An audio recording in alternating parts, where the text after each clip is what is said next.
Dried Indian mango. Taste test.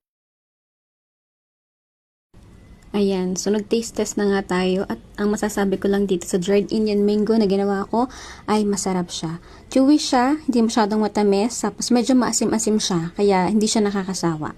So, nakita ko nga sa Facebook na may mga content creator na gumagawa nitong dried Indian mango. At sabi nila masarap daw. At syempre, dahil curious ang lola nyo, gusto ko rin itry. Kaya, so, ang una kong ginawa is nagpakuha ko sa asawa ko ng mangga. Nanghingi lang siya dyan sa kapitbahay kasi season naman ngayon ng mangga kaya marami siyang mahihingan. At syempre, dahil mabait ang asawa ko, kinuha nga niya ako ng mangga. Mahigit 1 kilo nga lang pala yung kinuha niya dyan kasi sabi ko sa kanya, wag mo muna niyang masyadong damihan kasi trial pa lang naman. Habang nagbabalat nga ako dito ng mangga ay super excited na ako kasi niisip ko ano bang kalalabasan nitong mangga magagawa ko kaya yung dried Indian mango na nakikita ko sa Facebook. Balatan itong mga mangga. As you can see guys ay nilinis na natin yung pinagbalatan. Syempre kailangan natin itapon yung mga balat para malinis yung ating paghahatian ng mangga sa sunod. So hinugasan muna natin yan para malinis yung mga mangga. And then after nating mahugasan, syempre ang next process natin is paghihiwa. Hihiwain po natin ang ating mga mangga sa maliliit na piraso lamang. Ano po? So, syempre dapat maninipis lang. Kasi nga, i-dry po natin siya.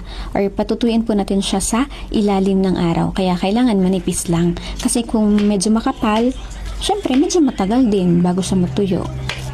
Ayan. Syempre hindi na natin guys isasama yung mga buto ng mangga. No, yung pinakalaman lang niya. Then yung mga buto, tapon na natin yan. So after po nating mabalatan ang mga mangga, yan, lalagyan na po natin ng asukal. Pulang asukal nga pa lang na ilagay ko dyan kasi wala akong mabilan sa tindahan ng white sugar. Pero okay lang din naman kung anong sugar na available sa inyo. After nga natin malagyan ng asukal, pinastay muna natin or iniwanan muna natin ang ating mga mangga. Binabad muna natin siya sa asukal hanggang sa matunaw ito. Siguro mga hanggang 2 oras yon. Tapos, isinalang na siya natin sa apoy. So, mga 2 minuto lang na isinasalang natin siya sa apoy. Yan, hinahalo natin. Tapos after ng mga 2 minutes, hahanguin na natin siya kasi masyadong manglalambot ang ating mangga. At syempre, after natin siyang maluto, ayan, pinatulo muna natin ang kanyang mga katas o yung mga tubig. Kasi mahalaga yon na wala na siyang masyadong tubig para mas mabilis siyang matuyo. Then after po natin siyang maalisan ng tubig or mapatulo, nilagyan ulit natin siya ng asukal kasi nga sweet dried Indian mango ang ating gagawin. Yan. So after lagyan ng asukal, halu-haluin lang natin siya ulit. Ayan. So yan po ay sweet dried Indian mango. Nga natin siyang malagyan ng asukal at mahalo, ilalagay na po natin siya dito sa mga bilao. Yan. So ganito po ang itsura ng bilao namin. Pwede rin naman po yung bilaon na gawa sa kahoy.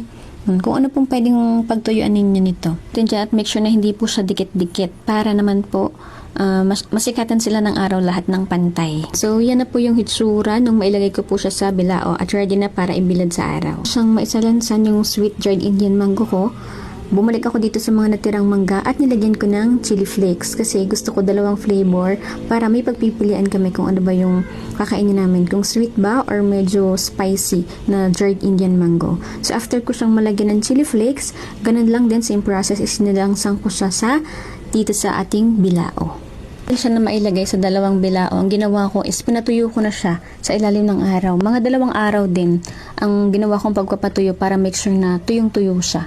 At saka para maging chewy siya. And then after 2 days, yan. Kung makikita nyo, yan ang ating finished product, ang ating dried Indian mango. At syempre, gusto ko na ipatikim din ito sa iba kung ano ba yung magiging kanalabasan ng ginawa natin dried Indian mango. At kung makikita nyo, syempre, very chewy siya. Kitang-kita nyo naman guys. So, ay gusto ko ngang patikimin itong aking si Baby BC at titingnan ko kung pasado sa kanyang lasa. So, gabi ko na nga pala nagawa yung pa-taste test nitong aking dried Indian mango kasi may ginawa ako. Next naman ay si Tita Leia. Papatingin natin sa kanya kung pasado ba itong ating mangga.